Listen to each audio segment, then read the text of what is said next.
Greetings and welcome to our show, Speak Up with Morella on Mental Wellness TV.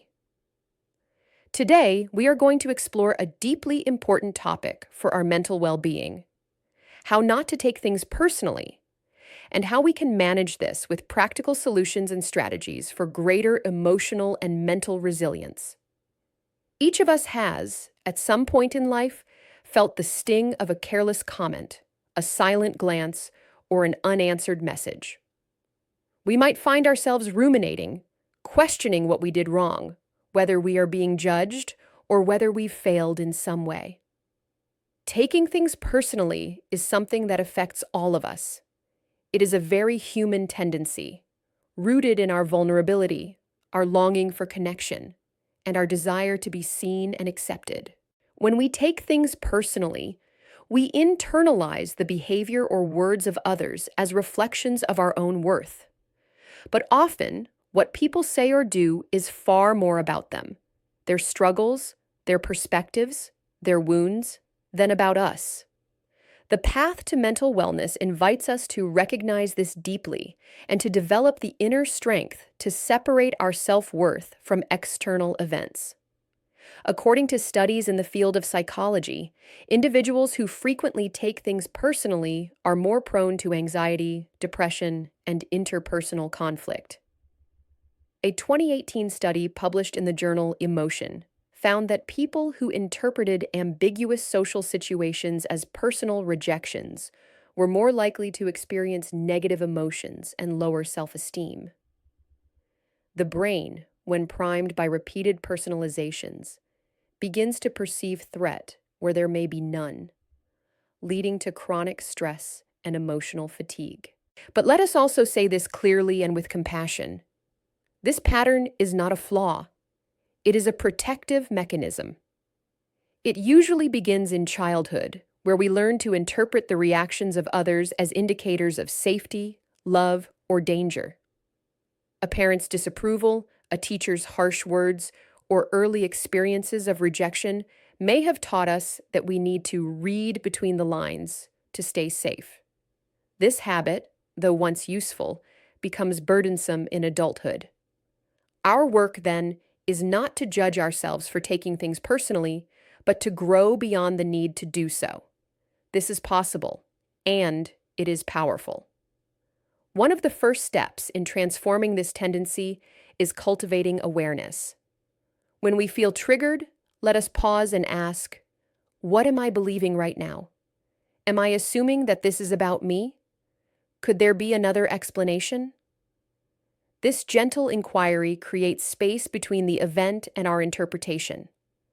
In that space, we find freedom.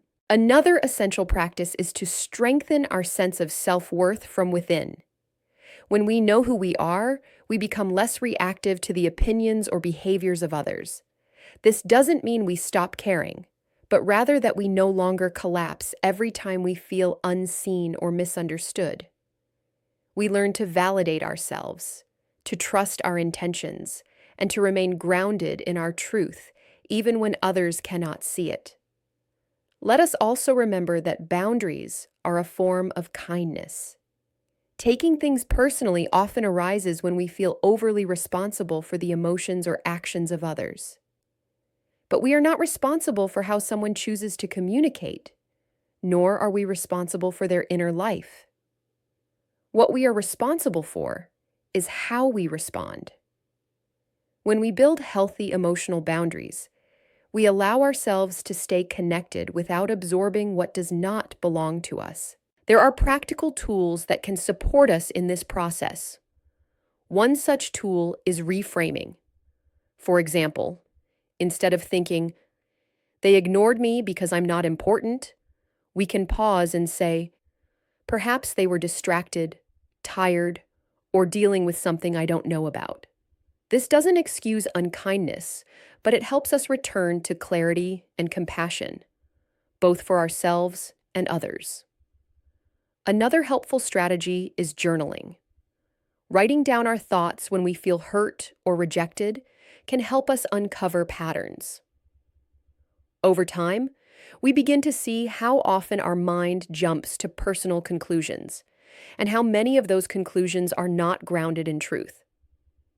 Journaling gives us distance. It helps us move from emotional reaction to thoughtful reflection. Mindfulness practices are also invaluable. Through meditation, conscious breathing, or simply pausing during the day to check in with ourselves, we learn to observe our thoughts without immediately believing them. This practice trains the mind to respond rather than react. It invites calm, curiosity, and spaciousness. From a scientific perspective, neuroscience supports the idea that we can rewire these patterns.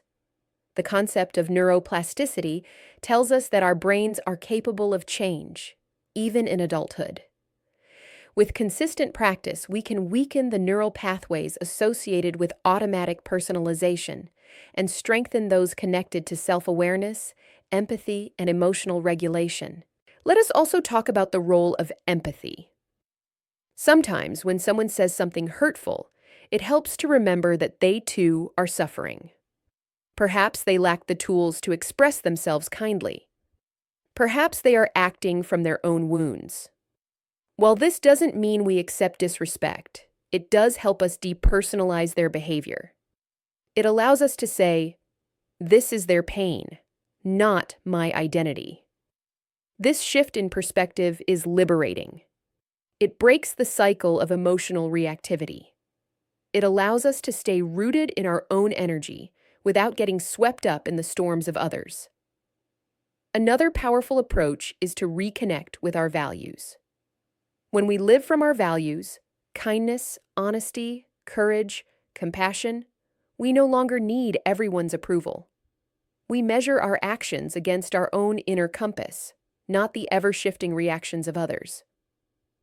This inner alignment is one of the strongest antidotes to taking things personally. In our daily lives, we can begin practicing these principles in small, meaningful ways. When someone cuts us off in traffic, instead of reacting with anger or offense, we can breathe and say, "Maybe they are having a difficult day." When a friend forgets to reply to a message, we can remind ourselves, "I am still loved. This does not define my worth." When we receive feedback, we can listen openly, take what serves us, and let go of the rest. Let us also create environments, at work, in our families, in our communities, where open communication and emotional safety are encouraged. When we speak our truth with kindness and listen without defensiveness, we help others do the same. This culture of openness reduces the chances of misunderstanding and the tendency to take things personally. Therapy, coaching, or joining supportive communities can also be a vital part of this journey. Sometimes the wounds that fuel our reactivity are deep, and they need safe, guided attention. Seeking support is not weakness. It is wisdom. It is a commitment to our growth and our well-being. On a spiritual level, letting go of personalizing everything is also a path to peace. When we realize that we are not the center of every story, we experience a humbling liberation. Life is not always about us, and that is a relief. We are part of a vast, interconnected web of experiences, each person moving through their own lessons and battles. We can begin to see life more as a mirror than a judgment. What triggers us can teach us. What upsets us can reveal where we are still healing. In this way, every challenge becomes a chance to deepen in wisdom and compassion. Let us not forget that self-care is an essential part of this work. Getting enough rest, nourishing our bodies, spending time in nature, engaging in creative expression, all of these practices help regulate our nervous system and give us the emotional stability needed to remain centered. When we are physically and emotionally depleted, we are more likely to take things personally. When we are well rested and grounded, we are more able to pause, reflect, and choose a mindful response. Ultimately, not taking things personally is a form of emotional maturity. It means that we have come to a place where we no longer hand over our peace to external situations. It means that we trust ourselves, we know our worth, and even when someone cannot see us clearly, we do not abandon ourselves. This is our invitation to each other. To become resilient, open-hearted beings who can walk through the world with compassion for ourselves and for others. To embrace life with courage, knowing that we can meet its challenges without losing our center. Here we conclude our presentation for today. We encourage you to share with us the topics that are on your heart. What challenges are you facing? What thoughts or emotions are you carrying? Send them to us and become a part of the conversation. The themes you ask for will be explored in future episodes with attention and care. Stay with us each day for a new dose of strength, joy, and inner balance. Finally, we invite you to visit our website and explore the carefully curated collections we have prepared for every aspect of mental and emotional well-being. Until next time, we invite you to take care of one another. But above all, to take care of yourselves. Be well, always.